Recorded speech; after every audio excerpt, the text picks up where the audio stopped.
ఆసిఫాబాద్ జిల్లాలో కొందరు బ్యాంక్ అధికారుల లీలలు వెలుగులోకి వస్తున్నాయి. 2019లో చనిపోయిన రైతుల పేరుపై రుణాలు తీసుకున్నారు బ్యాంక్ అధికారులు. గతంలో రైతులు రుణాలు తీసుకున్న సమయంలో ఇచ్చిన పాస్ బుక్కుల జిరాక్సులు, ఆధార్ కార్డు జిరాక్స్ కాపీలతో మరోసారి బ్యాంక్ అధికారులు రుణాలు తీసుకున్నట్లు తెలుస్తోంది. ఇలా ఒకరిద్దరు రైతుల పేర్లపై కాదు, ఏకంగా 35 మంది రైతుల పేర్లపై దాదాపు 14 కోట్ల వరకు రుణం తీసుకున్నట్లు ప్రచారం జరుగుతోంది. రుణం తీసుకోవడం మాత్రమే కాదు, కాంగ్రెస్ ప్రభుత్వం వచ్చిన తర్వాత జరిగిన 3 విడతల రుణమాఫీలో భాగంగా ఈ రుణాలను అధికారులు మాఫీ చేసినట్లు కూడా తెలుస్తోంది. ఇటు రైతులతో పాటు అటు ప్రభుత్వం కళ్లల్లో మట్టి కొట్టి అధికారులు ఆడిన నాటకం నెమ్మదిగా బయటకు వస్తోంది. విషయం తెలుసుకున్న రైతులు కలెక్టర్కు ఫిర్యాదు చేశారు.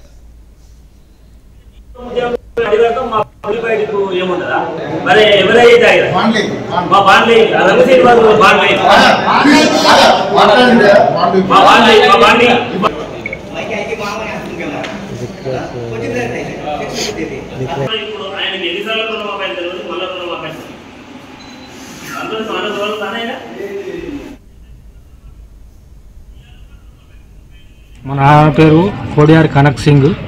మా తండ్రి 2019లో చనిపోయినాడు.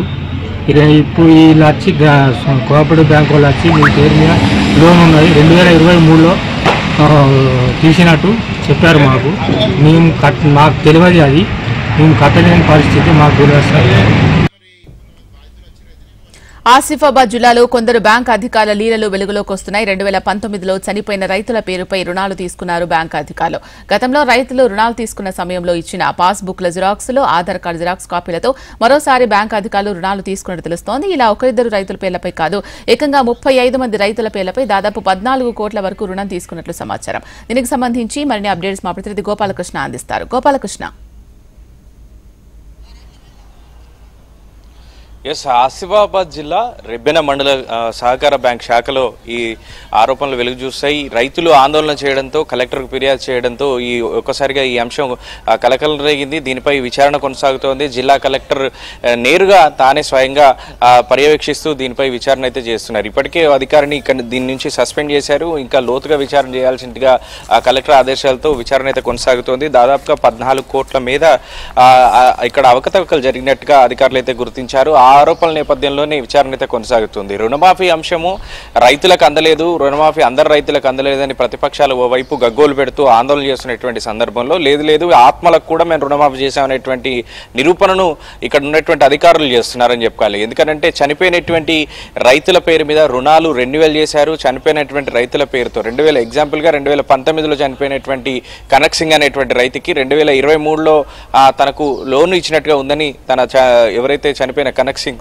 కొడుకు వచ్చాడు, తాను ఆరోపణ చేస్తున్నాడు. తన తండ్రికి 2023లో లోన్ ఇచ్చారు. ఇప్పుడు రుణమాఫీలో కూడా కొంత జరిగింది, మిగతా లోన్ కట్టాలంటే మాతో కాదు అనేటువంటి అంశాన్ని కూడా ఆయన చెప్తూ వస్తున్నారు. అంటే ఇక్కడ చాలా మందికి 30 నుంచి 36 మంది రైతులకు ఇలానే చనిపోయినటువంటి వాళ్లకు వచ్చినట్టుగా ఆరోపణలు వస్తున్నాయి. మరోవైపు కొంతమందికి రుణాలు తీసుకొని కట్టిన తర్వాత ఇదే బ్యాంకు నుంచి ఎన్ఓసి కూడా జారీ చేశారు. ఎన్ఓసి జారీ చేసిన తర్వాత కూడా ఆ లోన్ రెన్యువల్ అవుతూ వచ్చింది. మళ్ళీ లోన్లు తీసుకున్నారు అనేటువంటి అంశం కూడా బయటకు వచ్చింది.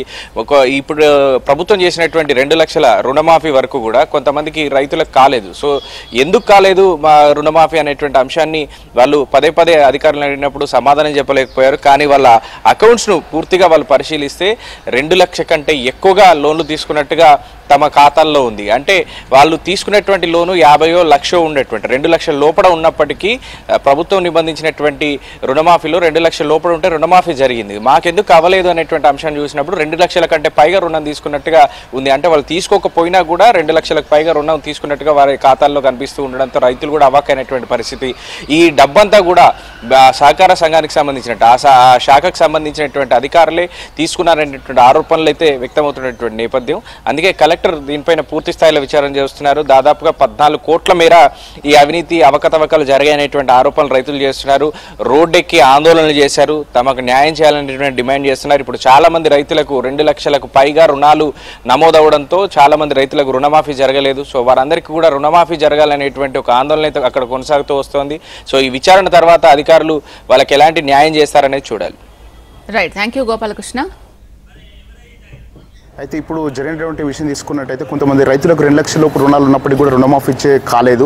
మరి రైతులు వారు మమ్మల్ని సంప్రదించడం జరిగింది. బ్యాంకులకు వెళ్తే మీరు ఒకసారి అగ్రికల్చర్ అధికారిని కలవండి అని చెప్పి అగ్రికల్చర్ అధికారి దగ్గరికి వెళ్తే మరి 2 లక్షల రూపాయలు లోన్ ఉన్నప్పటికీ కూడా అంటే వీరికి సహకార సంఘంలో గతంలో తీసుకున్నటువంటి రుణాలు తీసుకున్నట్టుగా చూపడం జరిగింది.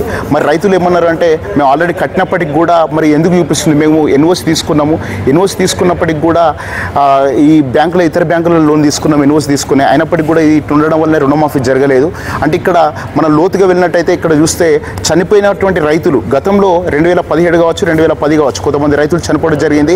చనిపోయినటువంటి రైతుల పేరు మీద కూడా 2023 జూలై 31న మరి ఆ లోన్లు తీసుకోవడం జరిగింది. అంటే ఈ రైతులు తెలియకుంటే ఈ అధికారులు మరి అంటే ఈ బ్యాంక్ సిబ్బంది కావచ్చు లేకపోతే పిఎస్సిఎస్ సిఓ గారే కావచ్చు వీళ్ళు రైతులు తెలియకుండా ప్రతి సంవత్సరం రెన్యువల్ చేసుకుంటూ ఉండి 2004 నుంచి 2024 వరకు ఏదైతే ప్రభుత్వాలు 3 సార్లు రుణమాఫీ చేయడం జరిగిందో ఆ రుణమాఫీ డబ్బులు రైతులు తెలియకుండా ఇటు వాటిని కాజేస్తూ మరి వాటిని రెన్యువల్ చేసుకుంటూ ఈ విధంగా వారు మొత్తము దాదాపు రెబ్బెన మండలంలో తీసుకున్నట్టయితే 10 నుంచి 15 కోట్ల ఈ మొత్తం డబ్బులు కూడా వీళ్ళు స్కామ్ చేశారు. కాబట్టి మేము ఒకటి డిమాండ్ చేస్తూ ఉన్నాము. అదేంటంటే మరి ఎవరికైతే రైతులకు నష్టం జరిగిందో ఆ రైతులకు డబ్బులు అనేటి తిరిగి చెల్లించాలి.